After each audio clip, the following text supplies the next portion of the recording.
Danganronpa Kirigiri 2. Chapter 2. Castling. The detectives enter the castle. Norman's hotel had been built isolated from the city, in the middle of a forest. It had a Gothic style for its architecture, but it was not very visible. The decorations that were totally off-topic camouflaged almost the entire building, and in the garden there were trees planted next to each other without any space between them. Bamboo was planted near the water, subliminating the place. The hotel was an immediate success. It opened 20 years ago, with luxurious rooms and food prepared by real chefs with local ingredients, which attracted a lot of people. However, the business lasted only 5 years, with an increasing number of suicide cases. Perhaps it was due to the remoteness, or another hotel was more attractive. In any case, the hotel continued to fall as fewer and fewer guests came to their door. The reputation of the place was at its lowest, but the hotel was still open until an incident forced them to close everything. One night, a guest went mad and attacked one person after another. The man then stopped in front of a door and smashed it with a hammer, before destroying the Buddha statue inside. Another man was later arrested for crushing the head of a sleeping guest. In his defense, he said, "I felt a presence in my room that woke me up. When I opened my eyes, I saw a man in the wall. Then when I started screaming, he began to choke me. That's why I fought for my life. It's self-defense."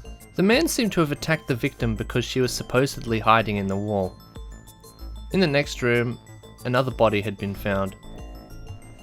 13 victims were discovered in different rooms. Of course, the man in the wall hypothesis was unlikely, but no other evidence could point to a killer. So the case was somehow abandoned and the hotel had to close. The people in charge snapped. People were disappearing from the hotel, and the place had been abandoned for 15 years ever since. Now, under the threatening snowy sky, Kirigiri, Nanamura and I were standing in front of Norman's hotel, which was the place of the Duel Noir. The building in front of us was waiting for people who could solve its mysteries. The taxi driver had already left, probably to escape the place. The local inhabitants were afraid and did not want to go near the abandoned hotel. 10 a.m. What a beautiful rounded number, admired Nanamura. He looked at his watch. There are 120 hours left. It'll expire at 10 a.m. on New Year's Day, I said. Worst case scenario, we'll have to spend New Year's here in this dangerous place. I'm going to inspect this dangerous and grotesque place at the speed of light, begins Nanamura. They don't call me Allegro Agitato, the fastest detective in the world, for nothing. I'm looking forward to it. If he had such a great reputation, then I couldn't wait to see him at work. Well, let us go. Nanamura waved his arms like a conductor and opened the gate leading to the hotel entrance. We continued on our way, but something caught my attention. It was a metal plate. I held my breath. Kirigiri, is this? We both stared at the plate. Welcome to Norman's Hotel. We'll answer all your desires. That was the original text, but now that had been changed. The word desire had been replaced by despair. Welcome to Norman's Hotel. We'll answer all your despair. There was the same graffiti at the Sirius Observatory, wasn't there? I wonder what that means. Is it just an indication that it's a game of the Victims' Catharsis Committee? Or is someone playing a joke? She said coldly, then started walking again, having lost interest in the plaque. Even if it was a matter of life and death, it was still a game in the eyes of the organisers. Maybe they were looking at us, laughing at our distress. Going there was clearly not the smartest choice. This time I was only accompanying the real deal. However, I had a day to prepare myself. I was able to borrow one of my dormitory mates' computers to look for information about the place. But I couldn't find anything other than the history of the hotel. It didn't even reveal the identity of the criminal. How does the killer intend to enact their plan? There was a gun and a car in the letter. I looked down at Kirigiri, trying to start a conversation. She just shrugged and shook her head. She hadn't said anything for a while. Kyoko had come in the same school uniform she usually wore, always so stoic. It had made me more nervous than anything else, but she was still a reliable kid. We arrived in front of the door. It was a double door with a thick handle. You don't see an entrance like this in modern hotels. Maybe it was due to the Victims' Catharsis Committee? There was a good chance that they modified part of this hotel. Shusei grabbed the handle. From now on, you will have to be vigilant. There could be a trap on the other side. Or even bodies. Are you ready? Yes, I answered strongly. Nanomura replied with a wink and opened the door slightly. The first thing I saw was what seemed to be a waiting room. It was a very small place, which cramped the three of us inside. There was another double door across from the room. What was this room for? There didn't seem to be a place to put our shoes or anything. Let's move on. Nanomura grabbed the doorknob of the next set of doors. When the door opened, my field of vision widened drastically. It was the hotel lobby. A huge chandelier swung from the ceiling, almost blinding. A giant red rug was placed on the ground. A sofa and table stood in the corner. It didn't look like a hotel abandoned for 15 years. It had been completely cleaned up. As we were scanning the building, suddenly, Wait, don't close the door!" shouted a voice that echoed in the lobby. A man with white hair and an overly fancy tuxedo stood up from the chair and pointed at us. What? I replied loudly. The distance between us and him was about 15 meters. The door! The door? I turned around, watching the door slowly close again. Anything unusual? The double door closed. It's too late! The man in the tuxedo lowered his hand and head. Several other clients seemed to be sitting on the sofa. Big Sis Yui? Kirigiri called out to me, shaking the handle from top to bottom. What's the matter? It won't open. Is there a lock? I tried to open it too, but it was locked securely. I looked around, but I didn't see a lock. Maybe it was automatic. Looks like the door could only be opened from one side. As such, we were stuck inside. The door can only be opened from the inside. We're locked up here. If you held it, we could have gotten out. The man in the tuxedo approached us. He seemed to be the only old person. This elderly, grey-haired gentleman with a long beard looked pretty cool. The tuxedo suited him, almost as if he stepped out of an old photograph. 1, 2, 3... That's 10 people now, said a man who got up from the sofa. He was wearing a suit with a bow tie. He was young and of medium height. He was probably a young adult or teenager. One of you is a detective, I take it? He asked, pointing his finger at us. How do you know that? I automatically responded. I knew it, so now everything is in place, said the man before smirking and adjusting his tie. Could someone please explain what's going on? Look at this, said the man in the tuxedo, handing me a piece of paper. There was something written in red on it. To all the participants of this auction. First of all, I would like to thank you for your participation in this secret auction. I apologize for the possible delay, but I had no choice. Nothing will start until everyone is here. There will be 10 people and one of them will be a detective. As soon as these two conditions are met, the first event will take place on the same day at 6 PM. Note that the event will be postponed until the conditions are met. Come as soon as possible and wait in the lobby. Signed, the Urkasum Auction. An auction? I said, tilting my head. At the same time, the man who had handed me the paper also looked surprised. Didn't you come for the auction too? Didn't you receive this? The man took out a black envelope from one of the pockets on his coat. And shockingly enough, there was a seal of the Victims' Catharsis Committee on it. Let me see for a minute. Oh, of course, sorry. I almost ripped the envelope out of the suit man's hands. There was a small thick card inside. Mr. Mitsuru Toyonoo, you are invited to the Urkasum auction. We are waiting for you to arrive. at the time and place indicated. Date December 26, 5 p.m. Address Norman's Hotel. Dress code formal. Because the auction will take place over 7 days, bring the necessary items for the duration of your stay. Accommodations will be free of charge. Signed, the Okasum Auctions. Kirigiri and I were looking at the card at the same time and nodded to each other. I quickly understood, considering the situation, that they had been invited to this challenge by the victim of the Duel Noir, who had hidden its true purpose with an auction, baiting victims with a fake invitation just like last time. Oh, and even if my English is not very good, I think that I can still say that reverse Urkasm means massacre, right? What are you saying? Urkasm is the name of a famous auctioneer, said the man in the suit, trembling. They are famous auctioneers in the same realm as those as the likes of Sotheby or Christie. At least that's what I've heard. Where did you hear about it? I ignored him when I asked this question.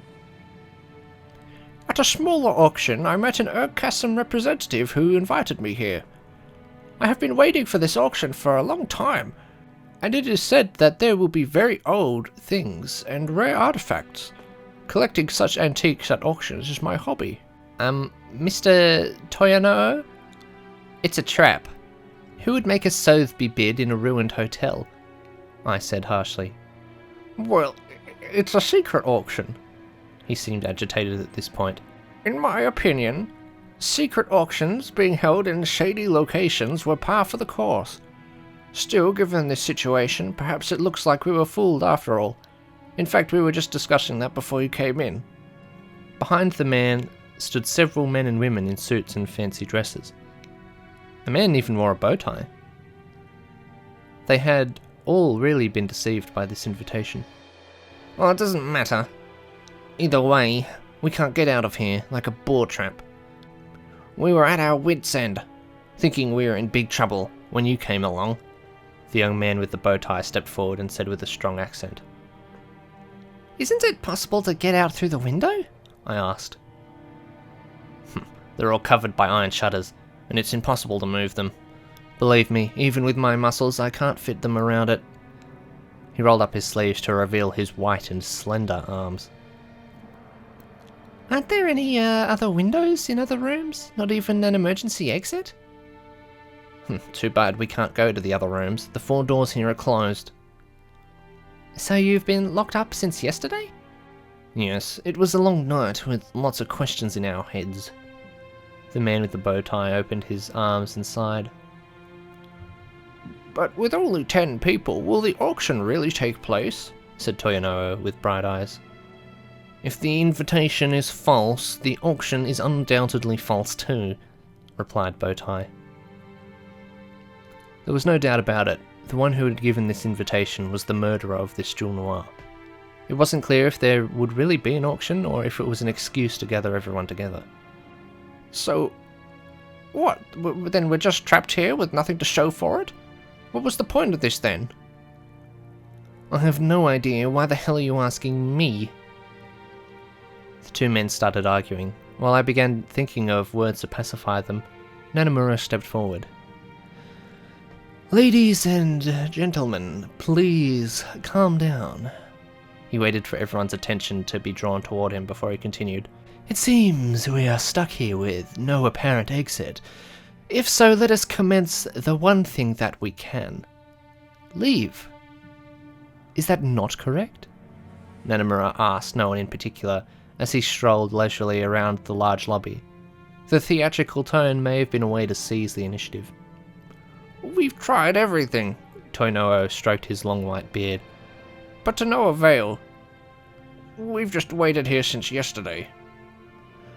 Oh no, my dear compatriots, it is clear to me that you have not even put 1% of effort into this yet. I suppose this is because you have yet to fear for your own lives.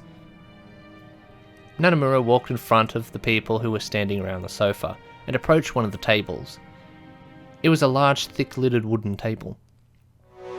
He suddenly took the table without explaining anything. Although it looked heavy, Nanamura tore it from the floor with no effort. He ran to the wall and threw the table against it, A great noise like a car crash resounded in the room, causing fragments to fly everywhere. Screams came from panicked women and angry men. There was now a huge hole in the wall where the table had hit it. However... the wall inside is made of concrete partitions, Nanamura said as he plunged his hand into the wall. Bowtie jumped over to Nanamura's side. Hey, what's with this rushed attitude? What the hell are you doing? I guess breaking the wall really is impossible. Nanamura stretched away from the wall.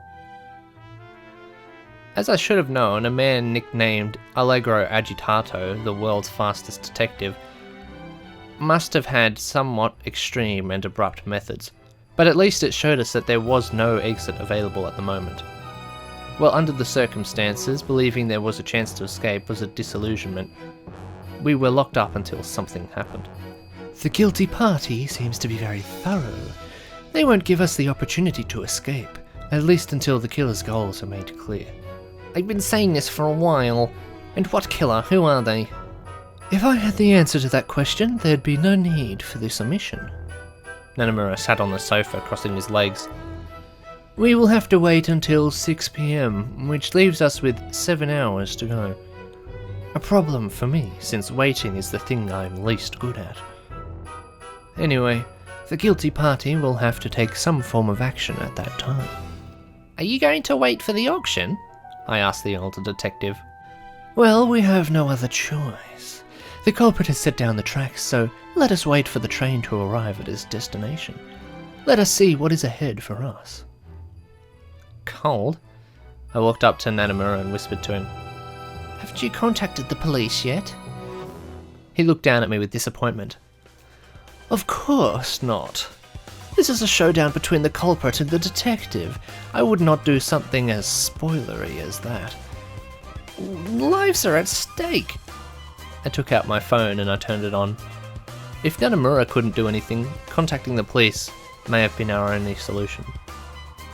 However, when I tried to call, I noticed the words "out of range" at the top of this screen. What? But when I got out of the taxi, I saw an antenna. It looks like the phone services has been scrambled. The man who had opened his mouth was very different from the others. He wore big sunglasses, a baseball cap, with the complete outfit of a baseball player. He stood out among the much more formal outfits. The man did not seem to be disturbed by it. His face was hidden by his glasses, but you could guess the features of a man in his 30s. Scrambled? Radio interference. This kind of trick is used in theatres, hospitals, public places, etc., to ensure that phones receive the same frequencies at the base station. Since radio waves are invisible, they're almost impossible to recognise. It is therefore out of the question to restore a normal frequency, said the man adjusting his sunglasses. Does that mean cell phones are useless? If it comes down to it, we can just spend another night here. The sunglasses wearing man shrugged. It was well planned. You can't install something like this without getting it done in advance. We couldn't contact the police. The criminal had us trapped here and the game had already started. I had to take matters into my own hands. Everyone here came to participate in this auction? I asked, looking at the faces of the people present. They nodded. Well, now that we have newcomers, let's introduce ourselves. We did it once before, but we'll do it again for the newcomers, Bowtie said. Yes, thank you. I'll go first, Bowtie continued. I am Yuzan Minase. I am 25 years old and a freelance entrepreneur. My family were former aristocratic nobles and owners of large amount of land, but now we only own a pitiful apartment building and manage it. I currently work part-time. I live off that and the money my parents still send me. Still, even now, this shitty former aristocratic blood flows through my veins. Someday I will restore my family's wealth. So why did you come to the auction? Well, I also sell things on the internet that I buy to resell. I wanted to participate in this big auction for this reason. A man I did business with talked to me about it and invited me. At first I thought it was very strange, but I finally gave in to my curiosity. But it looks like I've gotten myself into, well, some sort of shit. The man was strange. His story was a bit far-fetched, and he didn't look like a noble at all. His outfit was very extravagant, but it looked really weird on him. The bow tie added a clown aspect to his appearance. Well then, it's the old man's turn. We're doing this clockwise. Who are you calling old man? Replied Mitsuru Toyonoo. My name is Seiunsai Toyonoo. I am 59 years old, and I am the best magician in this country. A magician? I'm the magician who can escape anything. Whether underwater, underground, locked in a cage, or restrained by ties, I can get out of everything. I'm the best magician in this category, and no one surpasses me.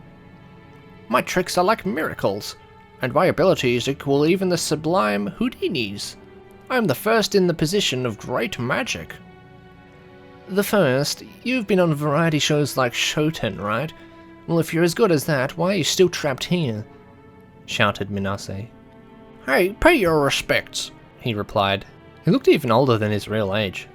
It may have been his grey hair and long grey beard, but he seemed almost 100 years old. But apparently he was only 59 years old. Not that it really matters, he seemed very proud of his actions anyway. Excuse me, but the name on the letter is Mitsuru. Oh, that's my real name. Seiunsai is a stage name. Ah, I see. Another man came forward. I'm Akio Chage. I'm 42 years old. I'm a seeker of the occult. I know a little bit about the conspiracies of this world. Under the baseball cap he was wearing, his face was thoughtful. He was of standard build and of moderate height, but he didn't look like an athlete. In fact, he looked rather unhealthy. Why come to this auction?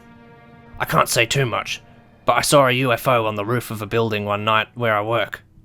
Huh? Of course, I took lots of pictures, clear ones even. This was not the first time I saw a UFO, but I was still very happy because I managed to capture it well. I thought I should show them to the experts, the newspapers, or sell them on the internet after I wrote an article, but I fell asleep. When I woke up, 2 men in black suits appeared watching me. Who were they? It was probably the men in black. They were the ones who took my camera and gave me an invitation to this auction. They told me I could discover some interesting things here as a compensation. Then they just magically disappeared. Is that really what happened? I asked, a little frustrated. Believe it or not, but it's true, Chage replied. By the way, why are you dressed like that? It was the biggest mystery of the moment.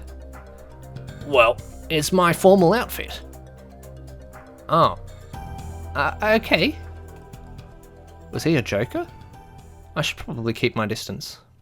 It's my turn now. I'm Mariko Mifune. I'm 22 years old, and I am a former Supergirl. I came here because collecting vacuum cleaner pipes is my hobby. Mifune looked very young and very small, not much bigger than myself. With a raised right hand, she looked very cheerful and had on a light green dress, complete with bobbed hair. I heard that I could have a very special one, so I came all the way here to get it. She seemed to have a very special personality too. The way she talked and behaved made her look younger than me. She's an old Supergirl who appeared on TV 10 years ago, Chage said. A Supergirl? It's a term used for people with psychic powers, smiled Mifune. When I was young, I was eating pudding, and then my spoon suddenly bent over. My parents were quite proud. It happened again with several other spoons, and I even did it in front of the media. I became famous for a while, but the press got tired of it and left me alone. Still, I never understood why it was always spoons. It's quite hard to eat pudding with a bent spoon, right? She was active in the public for half a year. After that, her popularity began to wane and the media turned their backs pretty quick. They began to attack her, saying that she was a liar and playing tricks. Chage pushed up his sunglasses. Even if it's a public tradition to step on a fallen star, even you have to admit it's a rather pitiful situation. Can you still fold the spoons? I was a little curious. She leaned her head to the side, thoughtful, when her face suddenly lit up. Oh, it looks like I probably can. Probably? I think I can. Mifune took out a spoon out of her backpack. I always have one with me for this kind of occasion. I wonder if I'll finally see a successful attempt this time, said Minase. Finally? Seems like she tried and failed to do this before. Mifune stared at the objects with intensity. This is no time to flub it. She began to rub her thumb on the base of the spoon. Her face was so serious. Minase and I looked at her with bated breath. I won't give up, she shouted, her eyes going wide. But there was no change. I can't. She lowered her shoulders. Like her, I was quite disappointed. Well, I'm next, said a man in a suit with a calm voice, who looked about 30. His appearance screamed for finesse. His hair, down to the structure of his body, showed his naivety and intelligence. At first glance, I could tell that he had something to hide. He had a big wrinkle between his eyes. I'm Mikado Shinsen, an office clerk. Are you interested in auctions? No, I'm really not interested in that kind of thing. In any case, why are you here? I saw it. Saw what? Your fates. Well, perhaps that's not correct. Perhaps it's more like a bad omen, or a dream of the realm of the dead. I'm not a clairvoyant or a prophet, but I can see it. The dead who arrived here, and the dead who will follow. I was curious, so I stopped by, and this was the result. You see the dead? Not always. It doesn't have to be the dead. But when I do, I see real horrors, he said with a calm and gentle look. What did you see? I never really see anything concrete, but you can imagine it as a shadow. A shadow that takes the form of what you fear the most. A shadow? Listening to Shinsen's words, Chage started to sweat and shiver. The others looked at Shinsen strangely, having heard the conversation, but I couldn't deny Shinsen's words. It was possible because I already knew someone similar. Kyoko Kirigiri. She was also able to feel the dangers and deaths. She had spoken well of hearing the Reaper's footsteps. I don't know if she really hears some kind of sound, but it seems Shinsen's was more of a visual thing. He could see if a place had housed a horrible murder or something, and he was right. This ruined hotel had become the arena where a duel noir would occur. It was as much a blessing as a curse.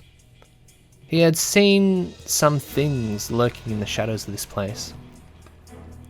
I hope I don't worry you all too much. He bowed and slicked his hair backwards. He may deny it, but his style felt more aligned with the psychic. His grave expression spoke as one who had witnessed much darkness in the world. He doesn't participate in this auction, but he is counted among the number of people, Tono said in a disturbed way. The only person who could answer this question was the culprit hidden in the shadows. And of course, for the moment, no one could answer. As for the next person, she was sitting carelessly on the armrest of the sofa. My self-presentation, which was clockwise, stopped here. But she kept sleeping with her face on the ground. She had beautiful and very long black hair, and almost looked like she was perfect. Her dress revealing her chest and thighs spoke of an intriguing taste, though with a closer look it seemed that she was mourning of sorts. A widower, perhaps? Madam Sai Yozuru, it's your turn now, said Shinsen as he lifted the blanket over Yozuru.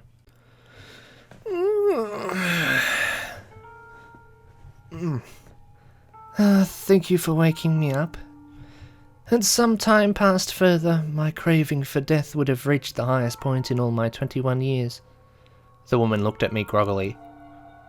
There are new people now. Just kill me. There are 10 of us now. Is the auction about to start? Probably, Shinsen said to Yozuru without looking at her. Well, I wonder if my deceased husband will finally be able to rest. Oh. I let go, not knowing what to say. She then opened her mouth to talk to me. My name is Sai Yozuru. My husband died a while ago, leaving only one invitation card for this auction.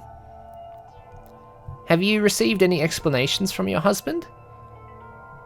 No, Yozuru closed her eyes bitterly. My husband was a silent man. That's why I came here, to understand what he might need from this place, she said, settling back in as if she was going to sleep. On her arms, more precisely on the inside of her wrist, there were several cuts going up and down. These scars spoke for themselves. The introduction of those 6 people ended with this. Still, there was one more to go. The 7th person was a woman, and she was wearing a maid's apron dress. She had medium-length hair, about shoulder length, and straight bangs. She had long grey eyelashes on white skin. At first glance it looked Gothic Lolita style, but the accessories and makeup were too simple, so it probably really was just a uniform. I came here to take care of the personal affairs of the guests at the request of the auctioneer. I am Taihime Uzomi. I know I'm 20 years old, she said in a husky voice. Combine that with her rather harsh, masculine way of speaking and you have something that surprisingly suits her. So you don't have an invitation to the auction? No, but I was told I could also take part in it. How are you hired? I received a letter in the mail. I have 2 responsibilities, serving food and cleaning the rooms. That's all that's required of me. It must have been the culprit who hired a maid. Perhaps it was an integral part of their plan.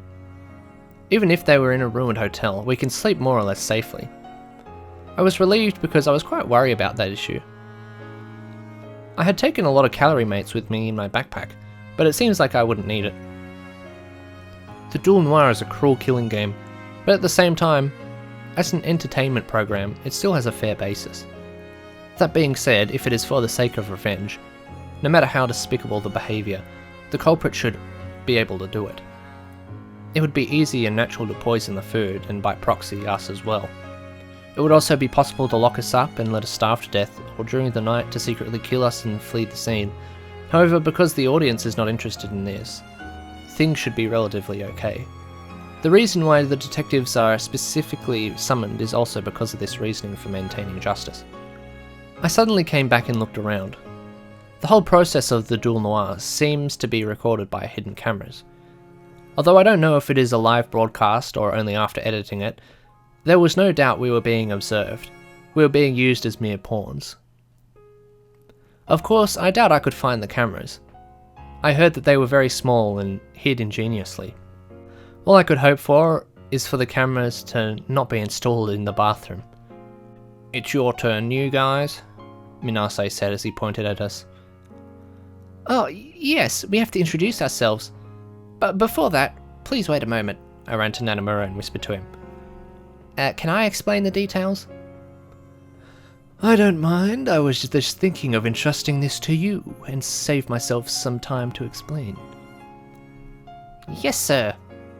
I'm Yui Samidori, 16 years old. I'm a high school student with a DSC number of 887. Basically, we are detectives who came to arrest the culprits. I explained in front of everyone the reason we came to the Norman's Hotel. However, I have specifically avoided about talking the Duel Noir and the Victims' Catharsis Committee because I thought it was better to keep the information classified for now. I succinctly told everyone. We have received a crime notice, and the notice mentions that a murder case will occur. I don't quite understand what you mean, Minase started to stammer out. In short, you were coming to save us? In a nutshell, that's the way it is. But now you're locked up here like us? Well, I didn't expect it to go down like this. Yet you call yourself a detective? Those words stung. I doubt he was being actively malicious, but I did wish he could watch his words. Is it possible that the crime notice is just a prank? Asked Chage. It's impossible. The culprit will take action before the beginning of the new year. New Year's Day? So we have 5 days left, said Toyonoo. Will we really have to stay here all this time? I don't know, but we have to stay as calm as possible. Mr. Nanamura and this girl here are very good detectives. What? This little girl is also a detective? Exclaimed Toyonoo. Yes, she's Penko Kirigiri. She's 13 and just starting out at junior high school with a DSC of 917. I answer for the usually silent and cold Kyoko. As long as we're here, the criminal won't be able to do what they want. We're here to stop them. Wow. Still though, can we really rely on a kid? I wonder if she's more reliable than my powers, Mifune said as she swung her legs, sitting on the couch. She brought out her spoon and tried to bend it again. I guarantee she's talented, I said. Even if you guarantee it, how can we be sure that you are trustworthy people? Maybe you're the one who wants to ruin the bidding or something like that. No, it's not that. We're all classified in the DSC. It's a detective library, and we even have IDs. I'm even ranked 7th, and Kirigiri here comes from a prestigious... Big Sis Yui, I have something to say. Kirigiri cut me off, putting a lock of hair behind her ears. We forgot to mention it, but this time we're not the detectives. Only simple schoolgirls. Ah, yes, that's right. We weren't the real detective. Kirigiri pointed to Nanamura. If something bad happens, you'll have to talk to him about it. Hey, don't give up your duties. No, it's just a fact. He has the privilege of being the detective this time. The privilege of being the detective, huh? After all, it was one of the rules of the duel noir. Only one detective is involved in the game. He holds an important role, and he is protected by his status. He can't be killed, so he's the only reliable person here. Exactly. Leave everything in my hands. Nanamura raised his arm and snapped his fingers. Everyone looked at him. Even though I was a little more skeptical than Kyoko, I decided not to say anything anymore. After all, he was a charismatic man. The name is Susei Nanamura. You could say I am a professional detective. In my 37 years of living, I have achieved a perfect DSC rank of 900. So, what are you going to do? Minase nervously asked the detective. Currently, waiting for the auction, he replied calmly. As planned. You want to wait until 6? If you get bored, go play basketball. I'm no expert, but I won't lose. We have enough for even teams. Naturally, I won't lose. There isn't even a basket here, Minase muttered. This is crazy. We've been killing time the entire day. Well, we have to do something anyway. I recommend that you all move your body. If you sit on the couch all day, your health will be affected. As the evil progresses, time goes by without you trying. It's the theory of relativity. What the hell are you trying to say? Minase didn't understand anything at all. Nanamura's conversation with Minase is not going well. But still, time does not stand still. Perhaps empty talk is not so useless when you need to kill time. Anyways, everyone's been here since yesterday, haven't they? I asked, addressing the room. What did you eat? Emergency rations are stored in the cupboards, Uezomi said as she dusted off her maid's dress. There's a storage place with 7 days of food. We ate 1 serving last night. How do you know that? Oh, I got the instructions on a red paper. That's all I got, even though they said I would get more instructions upon arrival. Well, this situation is very strange, I muttered, crossing my arms over my chest. This duel noir was scary, and the culprit probably did this to take their time. I still couldn't figure out exactly what the situation was. I walked away from the sofa and joined Kirigiri a little further on. Say, Kyoko, did you learn anything interesting? Kirigiri turned her head slightly to the side and sighed. As Mr. Nanamura said, we won't know anything interesting until the auction at 6 PM. She sat down on the floor. She must have had no intention of mingling. I couldn't stand by and do nothing, so I decided to look at the lobby. Cooperation was not my strong point, so I just ignored the others. Just like Minase said, there were several doors, but they were all closed. I couldn't find a keyhole, as the door seemed to be robust. Destroying it seemed impossible without a tool such as an axe or hammer. I looked at the reception desk. As Uezomi said, there was a lot of food. There were 5 packs of 24 bottles of water, and behind it was a panel explaining the structure of the hotel. Norman's Hotel. 5th floor, observatory. 4th floor, rooms 401 to 412. 3rd floor, rooms 301 to 312. 2nd floor, rooms 201 to 212. 1st floor, lobby, welcome, dining.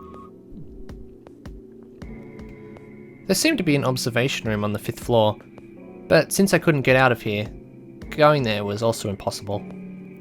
There was another little door at the back.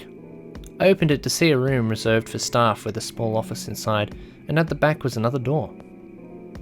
While thinking it wasn't going to open, I pulled the handle, and the cabinet door opened very easily. Well, I had one less problem, but when I tried to enter the bathroom, which I was immensely glad to see, someone pushed me inside and closed the door behind me. Hey! We were locked up. Be still, replied a charmingly hoarse voice. That servant dress. It was Uozumi. What are you doing? I said aloud. We stood face to face, literally cuddled together in a tight, confined space. I'm not going to hurt you. She then took out a small card out of the pocket of her apron. It was a registration card for the detective library. Taihime Uozumi, DSC 756. What? I'm also a detective. Is that so? I'd like to see your card too. Okay. I showed her my detective library card that I kept in my pass case. The others don't know about this. I thought that I was the only detective, as it says on the red paper I was given. But that seems wrong. Still, it seems like I made a good call of not speaking up until everyone was gathered here. Are you undercover? This uniform was in place for me when I came here. I don't usually wear something like this. Uozumi tugged at the hem of her skirt in an attempt to straighten it. Are you here for the Dul Noir? The Dul Noir? I don't even know what that is. So what are you investigating? The first number in the detective library's classification number indicates the detective's area of expertise. 7 dealt with art crime. I specialise in fraud with counterfeit items. So you're on a case relating to that? Yes, I've been watching Toyonoo for a few months. Huh? Do you know the old man? Be careful of him. He's a fraudster who likes to take advantage of his victims to make money. He has swindled so many victims thus far. A swindler? He may call himself a magician, but his lies allowed the sale of numerous counterfeits. I knew he was going to participate in this auction. I went to the auctioneer and asked to be a servant so I could infiltrate. However, I did not expect this sale to be a trap. Is it true that an organisation is behind all this? Yes, they organise the Dul Noir events. I trusted her enough to tell her about it. Do you know anything about this organisation? Uozumi put her hand on her mouth and thought for a moment. No, but it's possible that Toyonoo is the culprit. If that's the case, it'll end soon enough. Have you spotted any suspicious actions on Seinsai's part? Not yet. But if Toyonoo is the culprit, he must have come here several times to prepare the Dul Noir. I followed this bastard 24 hours per day this month, and this is the first time he's been here. But chances are he was preparing this Dul Noir before I started tracking. That's possible. In any case, Toyonoo is my business. Don't interfere with it. I brought you here to make sure that's understood. I understand. We won't touch him. Let's share any useful information we find later on, Uozumi said, reaching out to me with her right hand. I nodded and accepted her handshake. Her hand was very thin, and definitely a girl's. We should go out at different times, otherwise the others will have doubts.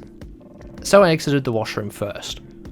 I walked out the door, trying to hide my stupid look, and went back to the lobby. As the area where the sofa was placed quite far away, no one looked at me. Although my head was a little blurry, I moved on from the room without fear.